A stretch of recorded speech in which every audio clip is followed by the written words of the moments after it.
কোথাও একটা পড়েছিলাম, learn a person before you love a person.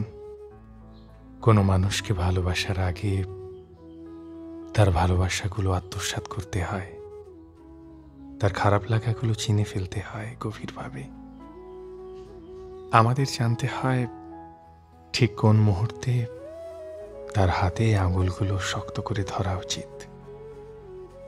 প্রত্যেকটা মানুষ আসলে এক একটা উপন্যাস, যার বানান ভুল, শব্দের ধরন, গন্ধ, আঁচড়ে রাখার ক্ষমতা আলাদা আলাদা। তাই প্রেমিক কিংবা প্রেমিকা হওয়ার আগে আপনাকে ভালো পাঠক হতে হবে, সামনের মানুষটাকে পড়তে জানতে হবে। একটা মন খারাপ করা পৃষ্ঠা পেলে বুকমার্কটা আটকে উঠে গেলে হবে না, তাই না?